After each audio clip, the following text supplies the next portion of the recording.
Dr. Robert Franklin Jackson in his office at the Riverview Surgery Center in Marion, Indiana. Dr. Jackson was born on May 27, 1938, and resides today at 1207 Northwood Court, Marion, Indiana 46952. Dr. Jackson, a family friend, attended Taylor University and IU Med School and did his residency at Miami Valley Hospital in Dayton, Ohio. He served as a major in the U.S. Army in the Vietnam War. And so I guess I'll just start. Were you drafted or did you enlist in the Army? When in 1966, when I finished medical school, all physicians, if they were not in the military service or had not served in the military service, were immediately drafted. However, you could defer your drafting by applying for what they called the Berry Plan. The Berry Plan allowed you to finish your specialty training, but then you automatically went into the Army or the Navy or the Air Force following your training. And not everybody could get it. It was a lottery thing. You applied, some people got it. I applied for the Berry Plan in general surgery. The Berry Plan had two categories, Group 1 and Group 2, and if you got into Group 2, they told you you probably would not have to go. Well, fortunately, I got into Group 2. However, the war was still going on 4 years later, and so I had no choice. I was automatically. During the time of my residency, I was on the inactive reserves, so I had a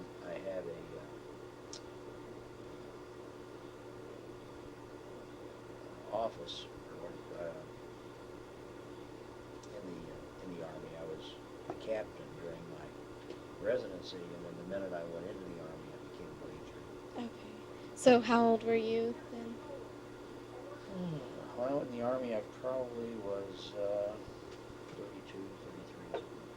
And then, so you were in Dayton because you had just finished your residency. I had a wife and 3 kids. Oh, okay. So did you, when did you find out, where were you when you found out that they were going to send you They were over? actually drafting me. Well, all of my friends who were in the Berry Plan and who were on Group 1 got their orders in December of the year we finished our residency, which would have been 1970. We finished 1971. Like in December of 1970, they got their orders, and they knew where they were going. I didn't hear anything, and it went on like that. I finished my residency to the point that I didn't think they were going to call me, so I made plans to go into practice in Dayton with another general surgeon who offered me a position in his corporation, and so I was going to stay in Dayton and practice surgery. And I finished my residency on July the 30th, and on July the 30th, my orders came. Oh, wow. And I was in the emergency room, and my wife called me and said, oh, we're going to go to San Francisco. And I said, why do you say that? She said, because it says APO San Francisco. What that means is Army Post Office or Armed Forces Post Office, San Francisco, and that's the place where they send all the mail to people who are going overseas. Oh, okay. So I said, I don't think so. I think I'm going to Vietnam. Oh, okay. So, then what were your thoughts initially when you knew you were? I tried to figure out a way not to have to go. Of course. I didn't want to go. Yeah. But then I decided one night, I was talking to my wife, and I said, my country is there. This is something I have to do. And so I just didn't worry about it anymore. I felt like that's what I was supposed to do. So I went to Brooke Army Hospital, the Fort Sam Houston. That's where I did they did this for our basic training. We were there from the middle of August until the middle of September, and then I left for Vietnam on September 21st. Oh, okay. So, what was going on in the war at the time When I arrived at the war, they were theoretically reducing the forces, but they were still going out, and they were still fighting, and there was still the DMZ, and there were still, a lot of search and destroy type missions, and they had at that time about 5 evacuation hospitals in Vietnam. The most northern of those evacuation hospitals was the 50th Evacuation Hospital, and that's where I was stationed. Oh, okay. And when I got to Vietnam after I finished my basic training in Vietnam, and we went into the Med Command headquarters, I asked the surgical consultant where I was stationed, and he said Phu Bai, and so I get on the map. There was a map in his office, and I went up looking at the map and got as far as Da Nang, still hadn't found it, and went back down, and then he said, no, keep going, and it was just 10 miles from the demilitarized zone. Oh, okay. So real close. That was the most northern evacuation hospital. So, how much time did you spend in basic training before you went, and what was that like? I finished my residency in July, and we went to Fort Sam Houston sometime around the middle of August, and that's when we started our basic training, and we were there for 5 weeks. And at the end of the 5 weeks, we had a certain amount of time to get to where our next duty station was, which for me was Vietnam. So I had about 4 or 5 days, and I came back to Dayton and flew to Travis Air Force Base and from there to Vietnam. Oh, okay. So, what did your wife say initially? How did she feel about you going overseas? She's very strong. Of course, she didn't want me to go. Of course. We cried and all that sort of stuff. Yeah. But it's still, she did what she had to do. So, it was for us. It was not a totally bad experience. For all of my years in medical school and my residency, I have been extremely busy. I'm so busy that we really hadn't taken time for each other. And so we kind of really went through the dating process by mail while I was in Vietnam. And so we realized how much we really needed each other. So, do you feel like maybe communicating through mail brought you closer? Yeah, it really did. It really probably made us much closer as a couple and much closer as a family. It was tough. My daughter was 10 months old, and I didn't see her again until she was 22 months old. So Oh, wow, that is hard.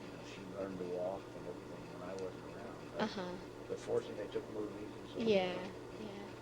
So, how often did you get and send letters? Well, we sent letters.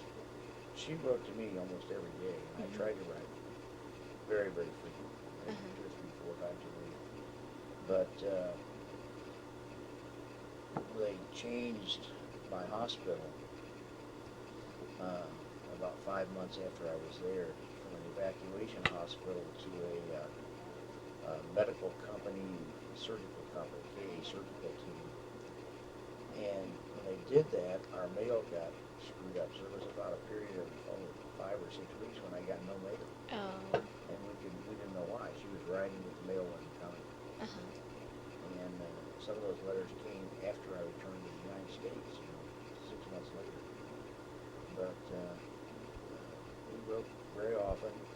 We also communicated by Mars radio, Which is? the military armed radio service, I think.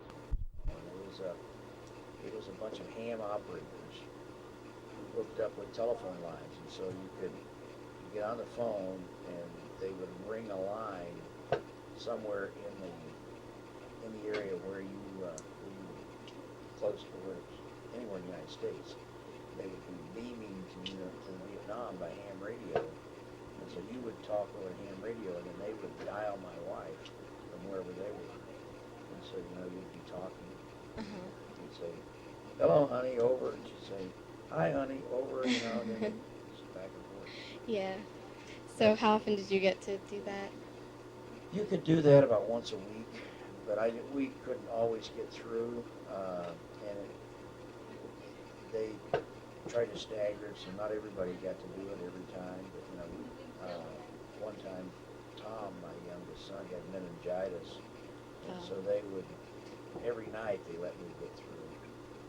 And one time they couldn't even talk to me because of communication was so bad. But they were able to talk to Margie and they were able to talk to me, but they couldn't hook us up. So they called me, they radioed to me and told me that Tom was doing better. That's good. So did you have friends that went along with you at the same time, or?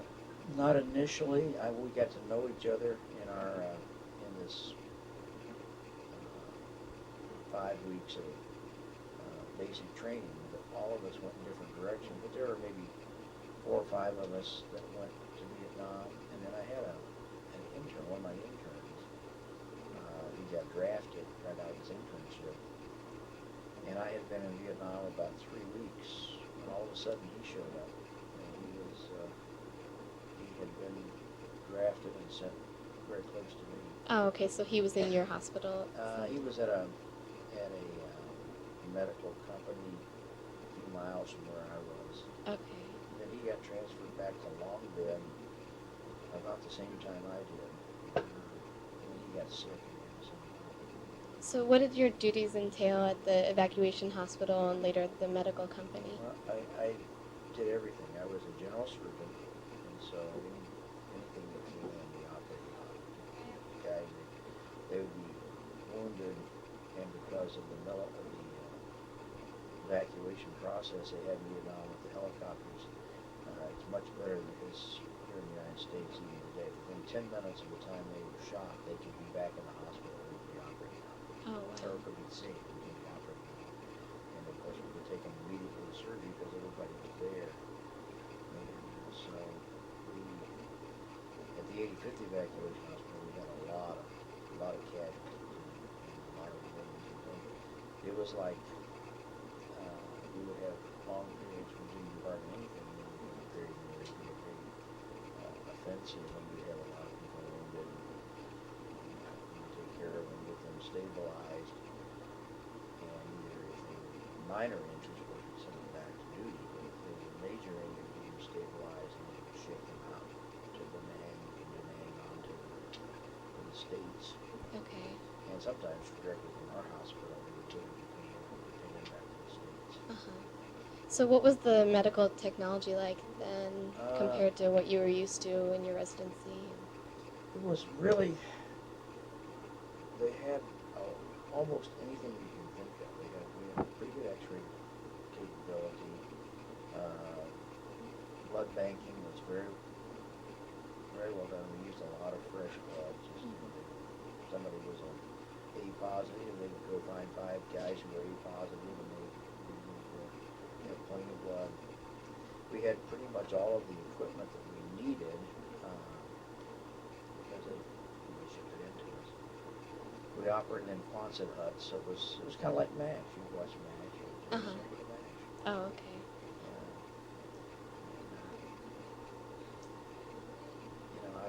My duties, you asked me what they did, I did that, and then in addition to that, at times I would be the commander of the hospital, and I was the commander at least twice, and chief of surgery another time.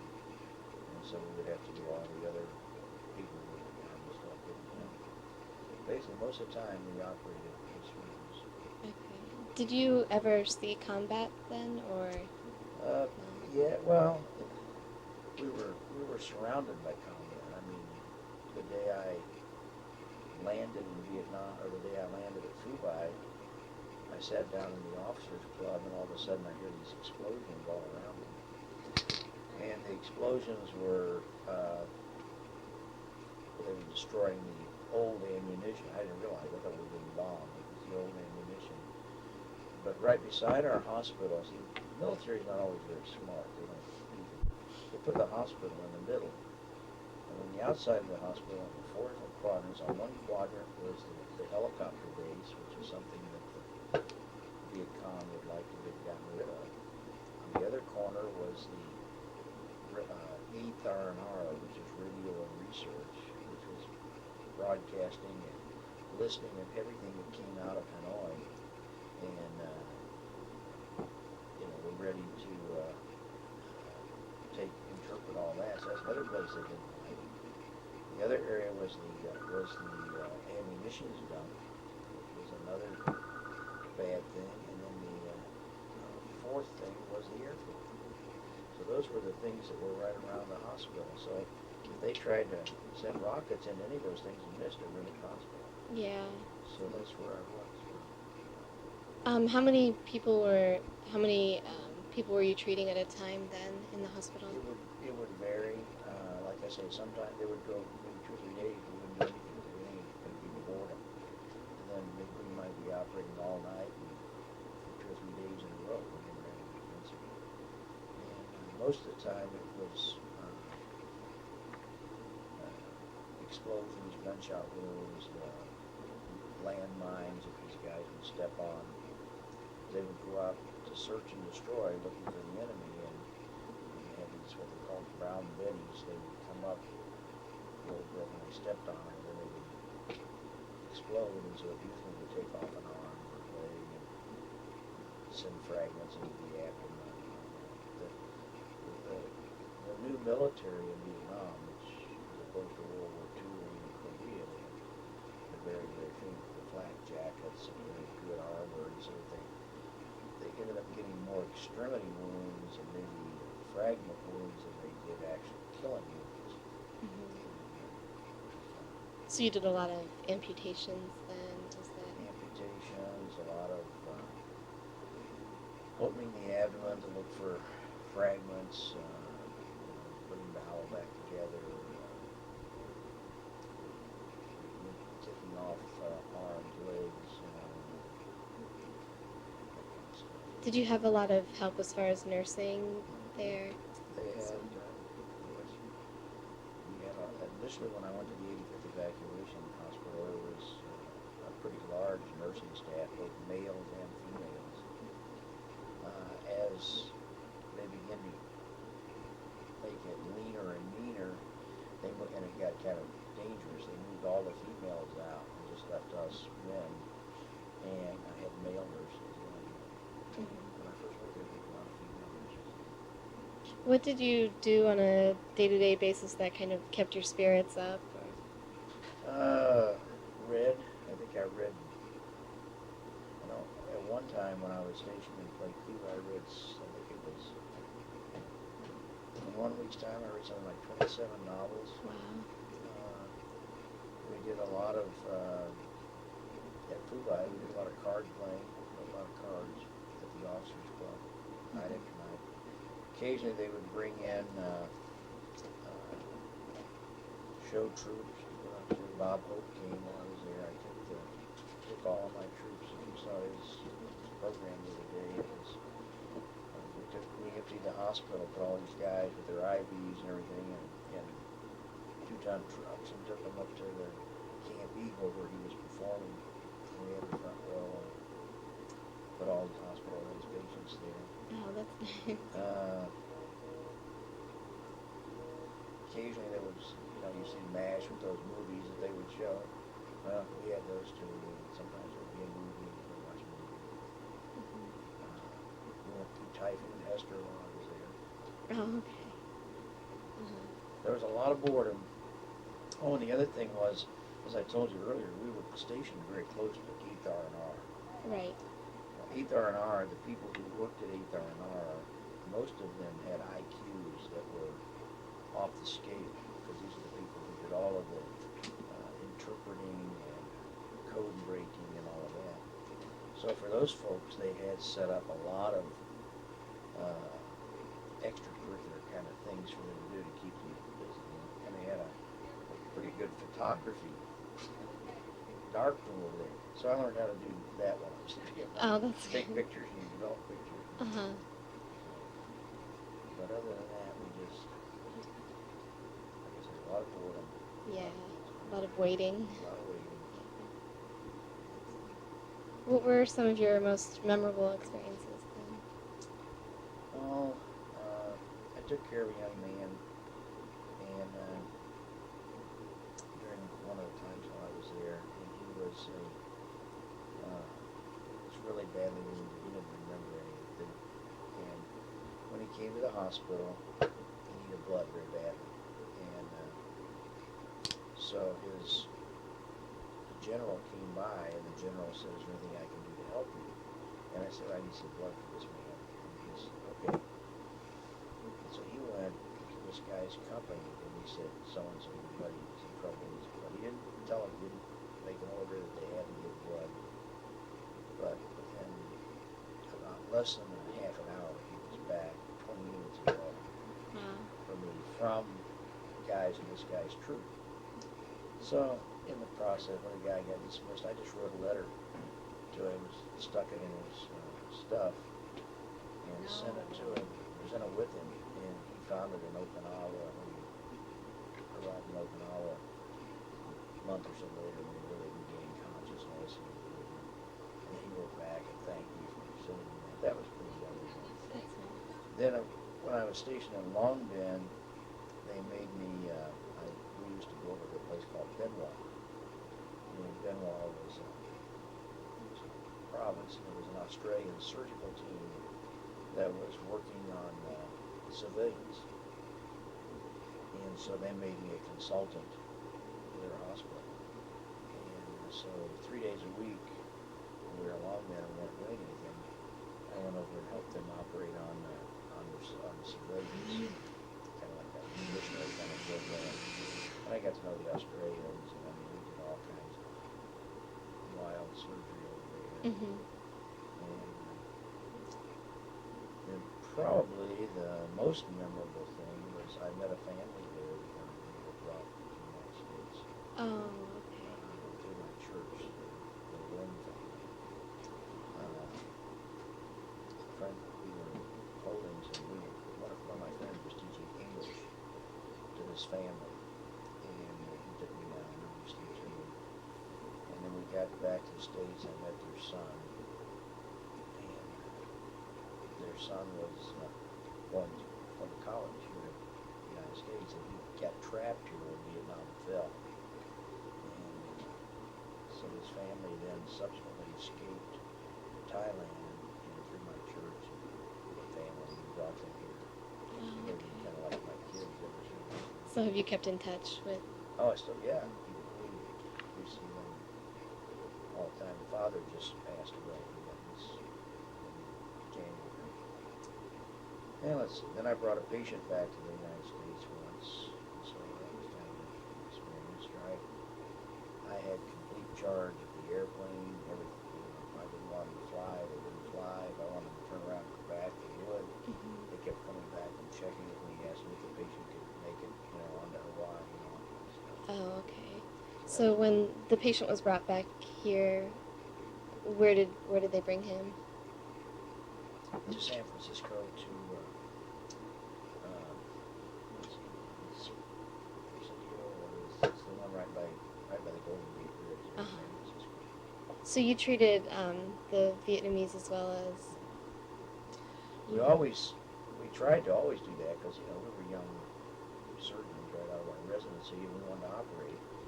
And so when there wasn't any military wounds or anything to operate on, we wanted to do elective surgery. And we would do that, and then we did that every place I went. They would let us do it for a while, and then they made us stop. Oh, okay.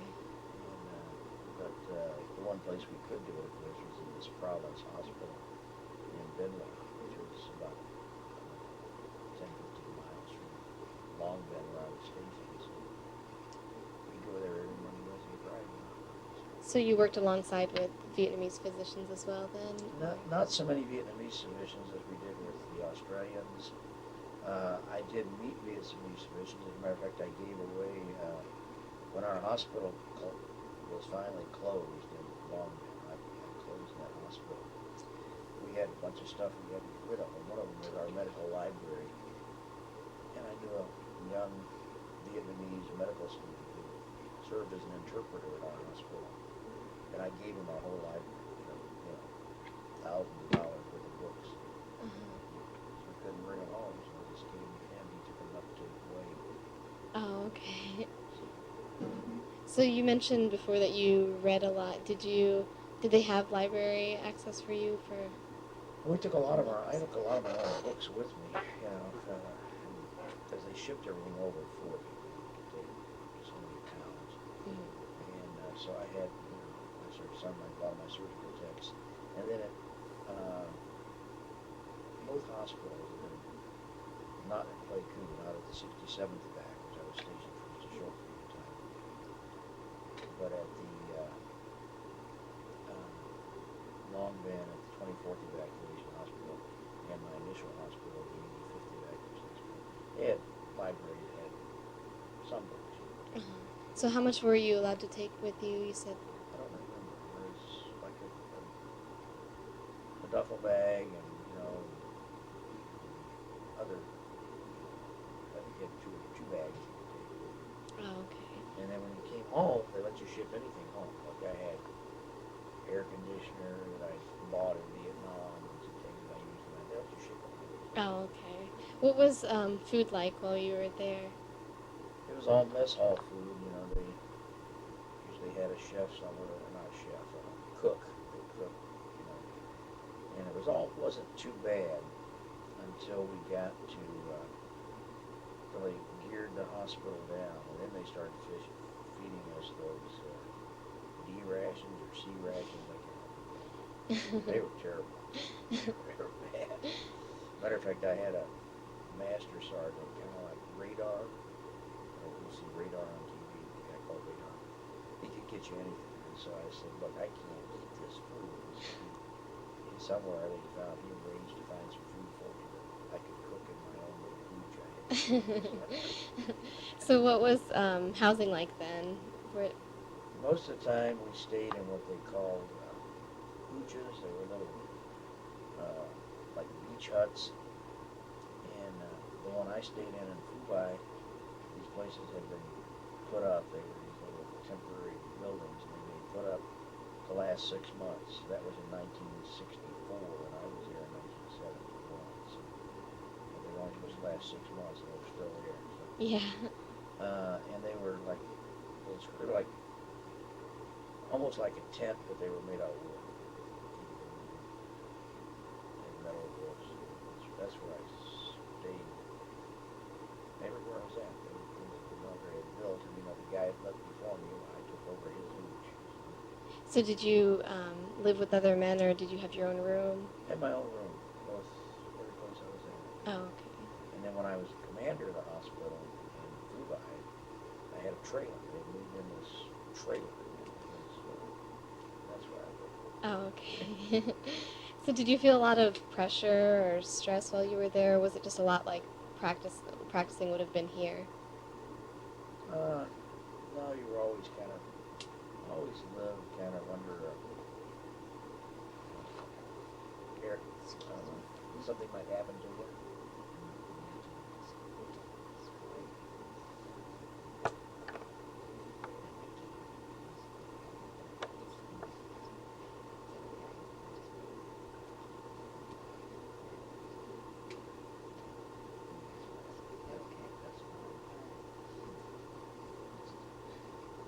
I wouldn't worry about it. If everything ever comes up, we'll figure it out. How did there was always an undercurrent. You were always kind of, but after a while, you just kind of settle down. I ran all the time. Mm-hmm. I lost probably 30 pounds while I was in Vietnam.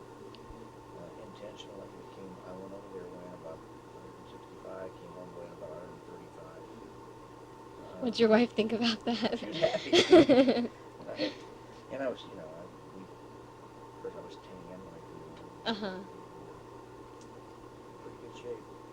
We met in Hawaii for R&R.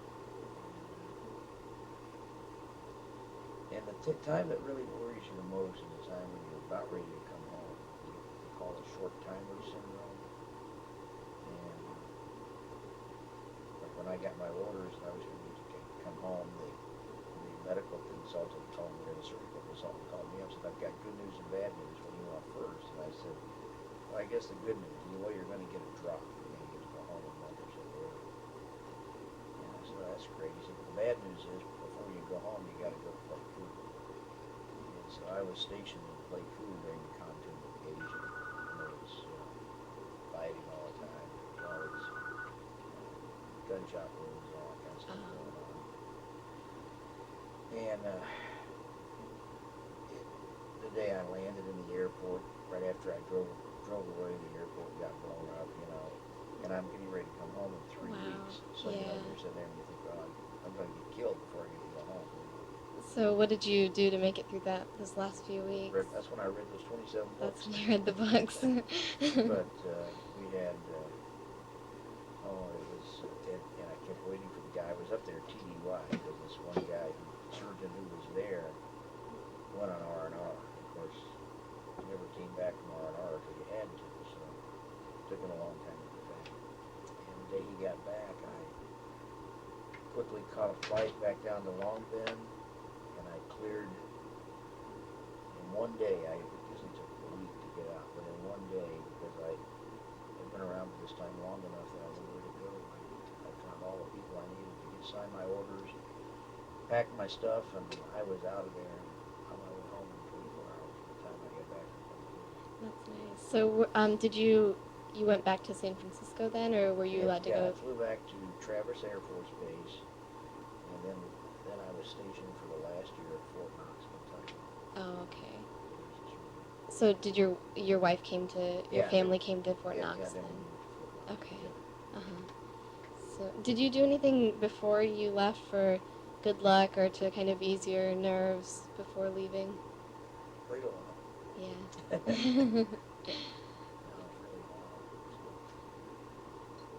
I felt like that was where I was supposed to be, so I thought it would work out. Mhm. And it did. Yeah. Were you given time on leave or any breaks while you were there? Yeah, we had, as I said, you could still take your leave, and if you want to pay your way home, they'd let you come home for 2 weeks, however long you had. You get 2 weeks leave every year.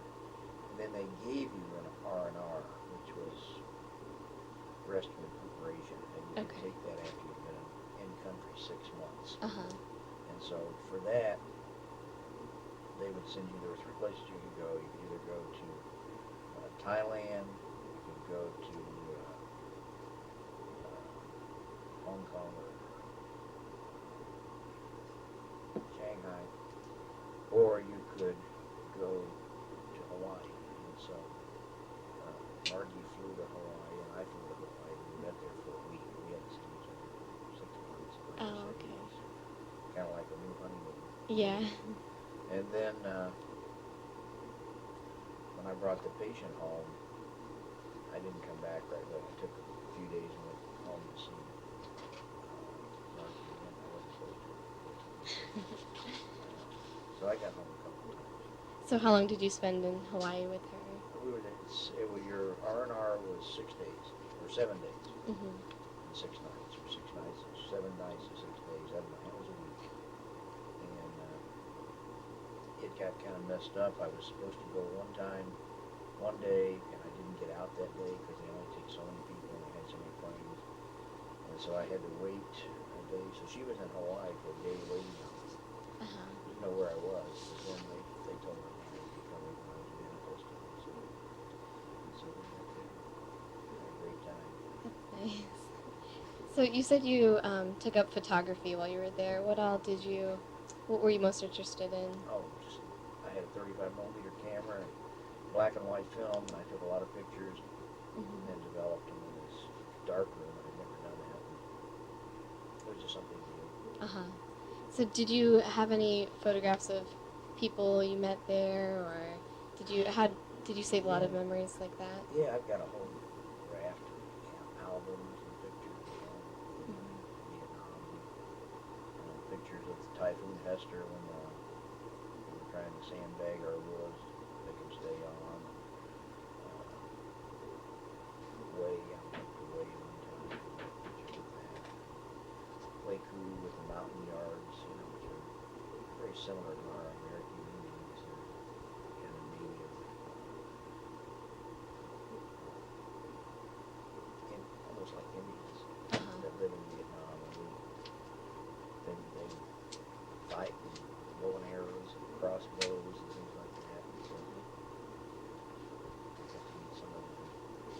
How did you get along pretty well with all the other physicians and other officers there? You had to. So close together, you had to get along. Uh-huh. Yeah, you really Did you keep a personal diary or anything while you were there? I did. For we were looking forward to the other night because after we had a house fire about 7 years ago. Oh, We okay. were trying to find some stuff the other night. I was asking her where that diary was. Uh-huh. Couldn't place it. It's at home somewhere. Uh-huh. So you saved the letters and things like that as Mhm. well. Yeah, we got a box full of those, don't we, honey? You didn't hear me, Margie? I said, we got a box full of those, don't we? What's that? Letters from each other from Vietnam. What do you remember most about the day your service ended? Freedom. You talking about the one from Vietnam? Or Yeah, yeah. from Vietnam. It was a weird, Vietnam was a weird war, number one, but it was also a weird time when you left. You would think everybody would be, real joyous and all that, but it was very quiet. They called the Freedom Birds, which were the planes bringing us back, was packed. I mean, they took those planes and they made what used to be, 5 rows across, it was 6 rows across, and they made the seats, which used to be this far apart into this far apart, so they could crowd more and more people in there. So the plane was absolutely packed. Mm-hmm. And yet, coming back home, they were just very quiet. And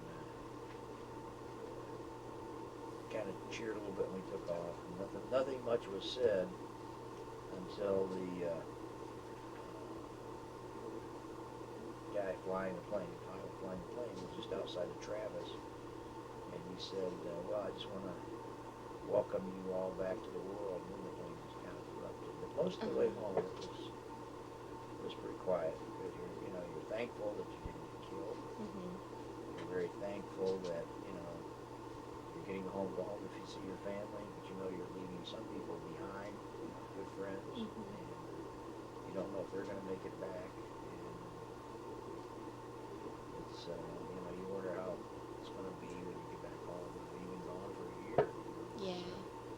How long before the war ended did you leave Vietnam? 2 or 3 years. Okay. The war ended in 75. Uh-huh. I came home in 72. And spent a year at Fort Knox, and then came to Marion in 73. Okay. So was your stationing in Fort Knox, was that required after you came home? You're required to spend 2 years in the military. And of course, I went directly into Vietnam, so my second year, most of us could go where we wanted coming back. And I requested Fort Knox mainly because I wanted to practice in Indiana, Ohio, or, this part of the country, because that's where I was familiar and I had roots. I was planning to go back to Dayton to practice. But Okay. Dr. Ayers, Dr. Fisher forced me to come to Marion because I didn't know. Mm-hmm. That's how I ended up here. But that year at Fort Knox was, like I say, the war was kind of gearing down, so they had a lot more surgeons than they needed. So Mm-hmm. we weren't all that busy at Fort Knox. So what did you do in the days and weeks after your return? After we returned, well, when we got back, we had a month before we had to be at Fort Knox. Mm-hmm. And so we arranged the moving van, the Army paid for all this, and arranged the moving van to come move our stuff to Fort Knox. We went there and got, our quarters. We went and visited my mother. We took some time and went out to Margie's folks for about a month. Oh, okay. And mainly I got reacquainted with the family. Mother over and over. Yeah. Had to woo her over and make sure that, let her know that I was her daddy. Uh-huh. Apart a long time. How old were your kids when you came back? My oldest, Bob, my oldest son, was in the 6th grade. He would have been 12.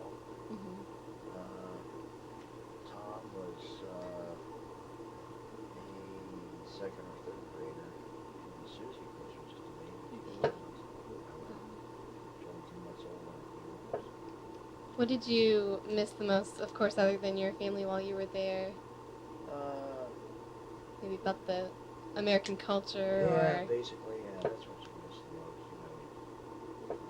And you're not trapped, but your whole environment is a military compound. You Mhm. don't leave the compound unless you go in Saigon every now and then, or most of the time you're there on the compound.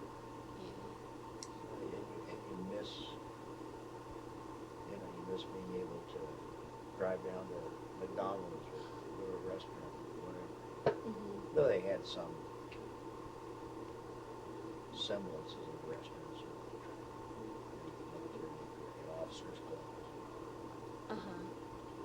So was there anything that you had to eat when you came home that you had missed for so long after that horrible food? Yeah, Marky's cooking. Yeah, you were just, steaks and things like that. Yeah. Though, that I'll say, we probably got some of those. Just good American food. Yeah. You're just glad to get that. Did you feel kind of detached from the world when you were there, since you said, I mean, it was just military environment? Yeah, you did. It was a time when you did a lot of reflecting, Mhm. They had PXs there, where you could go and buy stuff through the military exchange. And things were pretty cheap, especially over there, especially stuff that didn't have to be imported. They got. And so you'd go there and listen, I became a stereo nut, probably hear about stereos and all that kind of stuff. That's just when stereos were becoming popular. And, but yeah, you felt, you didn't know what was going on back in the world.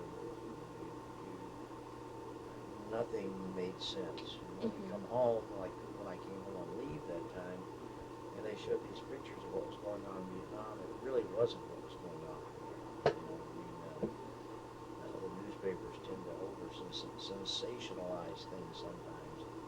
And, one time I was flying back and they were talking about Saigon being under siege and having all these attacks and all this. And when I fly into the Tan Son Nhut Air Base, I see three guys walking across the airport with tennis rackets on their shoulder, Uh-huh. They're going someplace to play a game of tennis, Uh-huh.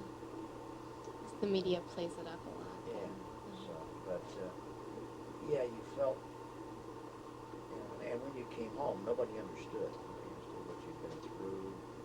They didn't understand living out in the beaches where you had to have electric light in your clothes to keep them dry because it was so moist. They didn't understand what a monsoon was. They couldn't comprehend what you'd been doing. Mhm. Even the guys you worked with, who had not been to Vietnam, couldn't figure out the kind of surgery you'd been doing, where you'd seen, young 21, 22-year-old guys just devastated for no reason. Because we weren't there to win the war. Did you make any close friendships there that you've? Yeah, I met a guy from my best friend when we were there, a guy named Peter Barsha. Ended up being the head of Tripler Army Hospital in Hawaii. Oh, okay. He and I spent a ton of time together. Another guy named John Bowman, surgeon that I got to know while I was here. And a lot of the nurses and people like that. But once you leave, they kind of drift away. I haven't seen any of those guys for a long time. What were some of the best memories that you shared with your closest friends, and maybe not just colleagues, but outside of work? Or. Vietnam. Uh-huh. The people. I really learned to love the Vietnamese people. They don't like to be Vietcong very much. They're wonderful. They're very forgiving. They're really nice people. Some of those memories of, these young guys that you got to know,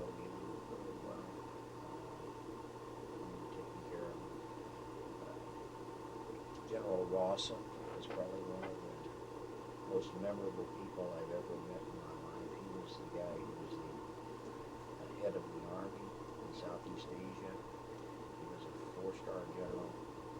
He came to our hospital and was one of the most impressive people that I've ever met. He came to our hospital. He visited every single young man or young woman in the hospital, spent maybe 30 seconds with them, but for that 30 seconds, they had his undivided attention. Mm-hmm. And you could kind of see how people in the military, these people like him, rose to the top because they were really impressive people who had qualities that made them a leader. That's why they were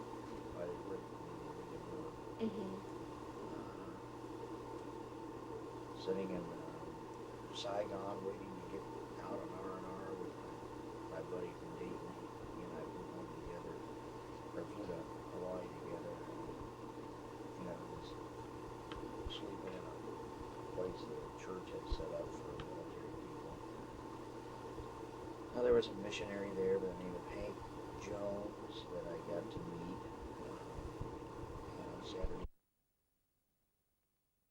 So did your military experience influence your thinking about war, military in general? You said it was something that you couldn't really explain to people who hadn't experienced it. Yeah, I did. It's I came home very much more patriotic. I was proud of my country. It bugs me when I hear, when I see the anti-war protesters today. It really bothers me. Uh-huh. Because they don't know what some of these people have given up so that they can have the freedoms that they have. Mm-hmm. I guess I came home much more aggressive about defending my country, realizing that we have a great nation here. It also gave me a wanderlust. That's one of the reasons probably that I go to the Dominican and Haiti and all that to do surgery every year, because some of the experiences I had working in Vietnam. Mm-hmm. So did you join any veterans organizations or stay involved that way when you came I home? used to belong to the VFW out here, or whatever the one is, American Legion of Young Allies, but no, really not. When you came home, did you kind of try to leave those memories behind, or did you make that a part of your life when you returned? I would say I probably incorporated it into my life because, as I said, it changed me. Vietnam really changed me. It gave me a new perspective on my family, and how much I needed my family, and how much I wanted to be with them. As I said, Marty and I, we feel like it probably was one of the real strengthening things for our marriage.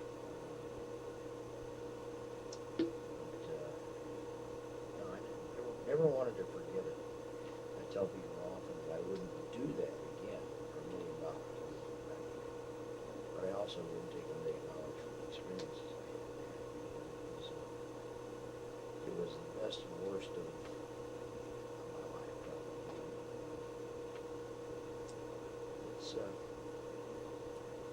It was a very different time in our lives. Wouldn't want to do it again, but I wouldn't change what we did. Mm-hmm. Do you like sharing your experiences? Vietnam, yes. Mm-hmm.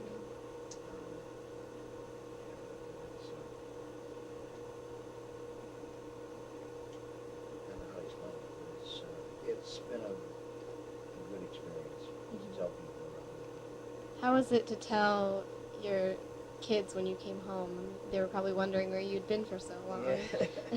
Well, the boys were old enough; they understood, and they were. My youngest son, Tom, of course, Marty took me to the airport a couple of times. Once when I brought the patient back, once when I left the initial time, and once when he. So anyhow, but Tom said he wasn't going to the airport again. He was. Oh. And but the boys really, they were thrilled to have me help, but they really rose to help their mother-in-law was going. Oh, that's good. And of course, Susie, I had to woo her because she didn't know what to do yet, too. And you asked me if it was different when I came home. Yeah, we were used to worrying about getting shot or being invaded or whatever, and so if the screen door would slam real loud, I'd jump the first year after I came home. Oh, really?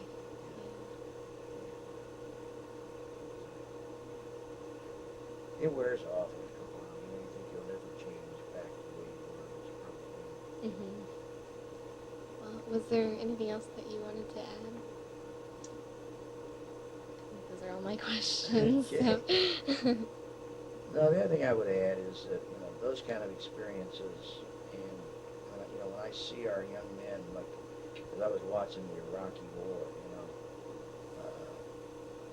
there's almost a masochistic attitude. Every time we have one of these wars, I was trying to figure, it was over very quickly, but I was trying to figure out a way that I could help, whether it would be if they would let me come back in and volunteer for 3 or 4 months to do surgery. Same thing happened during the time of the, right after 9/11, whenever they were going into Afghanistan. And every time we have one of those experiences, my first response is, how can I go help? Mm-hmm. Can I go back in? Will they let me back in? Probably too old, they probably wouldn't, but it's something that, and I tell her, and she supports me. She said, well, maybe they'll let you go to Walter Reed. But I said, no, but I want to be in a MASH unit where they're at. I want to help the young men. And it's also kind of masochistic in the fact that every Vietnamese movie that comes out, I go and see, just because I want to see if it's accurate. And during the time of the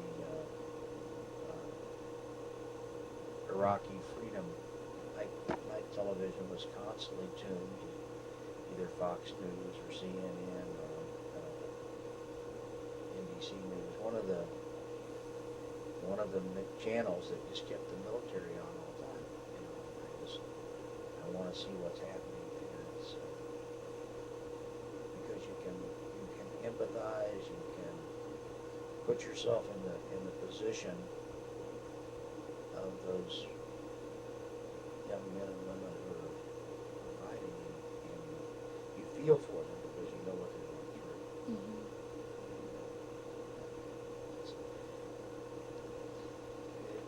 It makes a difference. And you don't want to change that. Mm-hmm. It's probably not anything you can really explain, but. No, you can't explain it very well. And you can't explain why do I want to do this, but it's just, and every time it happens, I want to go back in, and you get that desire to go back and be there on the front lines, taking care of the sick, wounded, injured when they come in, doing what you can. It's probably how you feel in your practice in general, though, just helping. Oh yeah, and that's probably why I'm a doctor. And that's why I like what I'm doing. But